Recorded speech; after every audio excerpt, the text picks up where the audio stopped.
Bonjour à tous et bienvenue sur la chaîne BenTech Pro TV. Aujourd'hui, on va aborder la notion de widget stateless et stateful.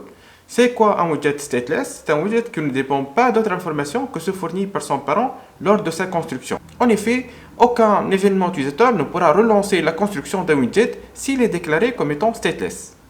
Au contraire, un widget déclaré comme étant stateful, c'est un widget qui a des données internes et que ceux-ci peuvent être reconstruits et relancés lors de l'exécution. Les données incluses dans ce type de widget sont appelées state et quand les données du state changent, le rendu du widget est régénéré.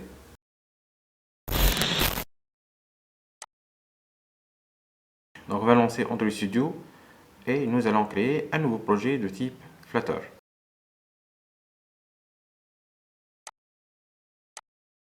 Donc New Flutter Project.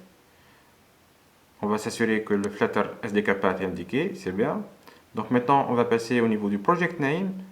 On va indiquer là que le projet s'appelle TP03 Flutter. Donc on va garder là les Android Language et iOS Language. Et on va indiquer au niveau des plateformes que ce sera déployé sur Android et iOS des applications web ou bien des applications de type Windows Desktop. Donc on va ouvrir notre projet. On va se diriger vers notre dossier qui s'appelle lib.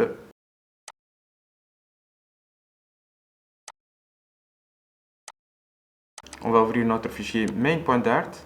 Je vous rappelle que le langage Dart, c'est le langage utilisé par le framework Flutter. On va sélectionner tout le code qui se trouve au niveau du main Dart et on va le supprimer. Ensuite, on va lancer l'importation des bibliothèques de base. Donc, la bibliothèque utilisée dans notre projet, ce sera de type Flutter, qui est material.dart, qui contient les composants de base de notre Canva. Ensuite, on va déclarer là une fonction principale qui s'appelle main, et cette fonction, elle va lancer l'application. Donc, en indiquant comme paramètre, c'est quoi le nom de la classe qui sera lancée en premier lieu. Donc, run app, my app, point virgule à la fin, bien sûr, voilà. Ensuite, on va déclarer donc notre widget stateless. Donc, comme vous voyez là, j'ai saisi ST, ensuite j'ai appuyé sur tabulation. Et le système donc, me complète le reste du code.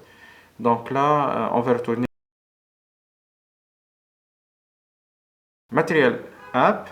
Et ce Material App, donc on va indiquer là, c'est quoi le thème utilisé lors de l'application. Donc on va utiliser la classe thème data. Ensuite, à travers l'attribut primary swatch, on va indiquer c'est quoi la couleur de base de notre thème. Donc dans notre cas, j'ai choisi light green. Le deuxième attribut qu'on va mentionner, ce sera l'attribut home. Ça veut dire c'est quoi la classe qui sera lancée au démarrage. Donc dans notre cas, on va l'appeler homepage. Et là, on va descendre et on va créer notre classe homepage qui sera de type stateless widget.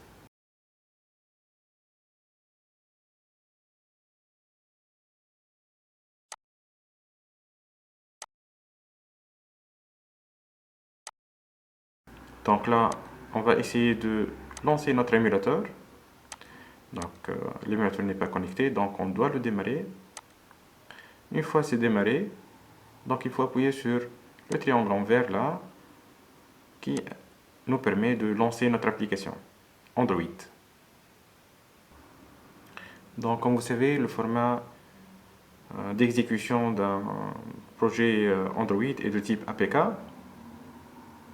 Donc dans notre cas, on va installer le apk app.apk. Voilà, il est lancé. Et comme vous voyez là, par défaut, si on retourne un container, l'écran sera noir. Donc c'est pour ça on va modifier ceci et on va créer un scaffold. Et un scaffold c'est quoi? C'est un canevas blanc sur lequel on va créer nos contrôles. Donc on va retenir un scaffold et là on va indiquer un ensemble d'attributs. Premièrement, on va créer une barre de navigation. Cette barre de navigation, on va lui affecter au niveau de l'attribut title, le titre. On va lui affecter un contrôle de type texte. Et entre deux codes, on va mentionner c'est quoi le nom de notre application. Dans notre cas, on a choisi TP compteur décompteur. Ça veut dire qu'on va créer une application qui va essayer de créer une variable qu'on va appeler compteur. Ensuite, on va essayer de incrémenter cette variable ou bien la décrémenter. Donc là, au niveau de body, on va créer un contrôle texte et là, on va écrire la valeur de notre variable. Dans notre cas, valeur du compteur. Bien sûr, il faut créer la variable compteur avant. Voilà, comme vous voyez là, si j'appuie sur CTRL S, le rendu sera mis à jour de manière automatique. Pour centrer ce texte, donc on va l'impacter dans un bloc center. Ensuite, on va supprimer cette ligne-là au niveau de homepage et on va créer notre compteur qui est de type entier et qu'on va lui affecter la valeur 0. Donc là, au niveau de la chaîne qu'on va afficher sur notre application, sur notre interface, donc on va mettre $, ensuite entre accolades compteur. Donc il va normalement apporter la valeur 0, l'afficher. Ensuite, je vais créer un bouton et si j'appuie sur ce bouton, normalement, je vais incrémenter la valeur de notre variable compteur. Donc là, on va faire ceci à travers le Floating Action Button.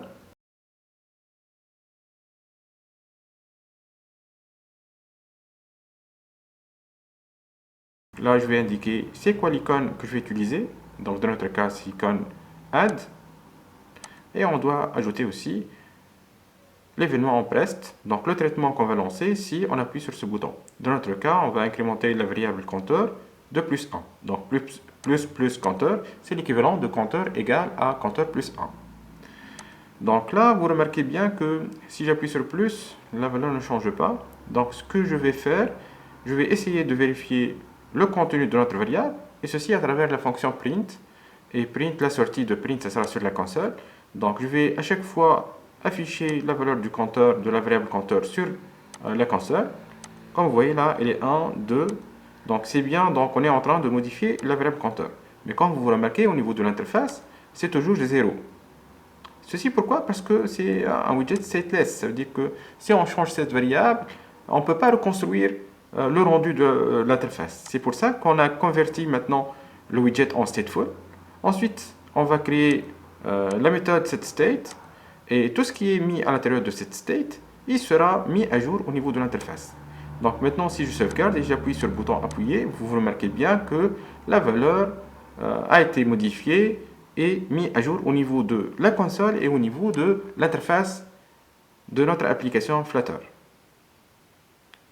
La deuxième étape qu'on va faire, on va créer un deuxième bouton.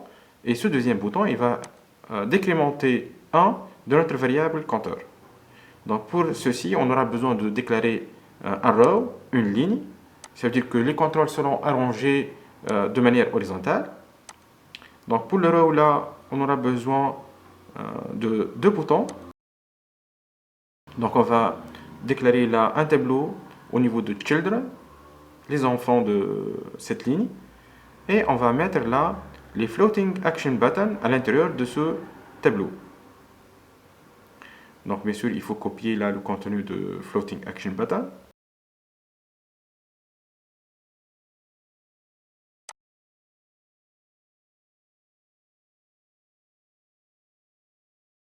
Donc on va faire une copie.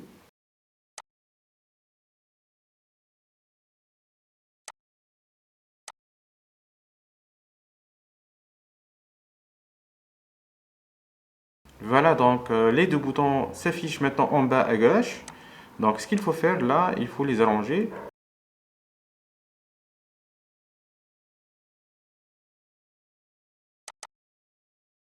Donc on va modifier là les icônes, au lieu de add, on va mettre remove.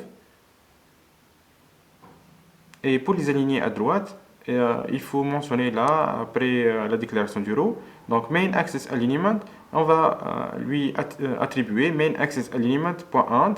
.end ça veut dire to right. Donc point start c'est le left et point right, point end c'est le right, ça veut dire la droite. Ensuite on va les séparer à travers un widget sized box et on va lui indiquer là au niveau de widget de width, ça veut dire la largeur de ce sized box, ça sera 8. Et comme ça, si j'enregistre, vous voyez que maintenant les deux boutons ils sont éloignés l'un de l'autre. Et il faut faire attention là, au niveau de compteur, la variable compteur. Donc là, ce sera moins compteur pour décrémenter la valeur de 1 de notre variable.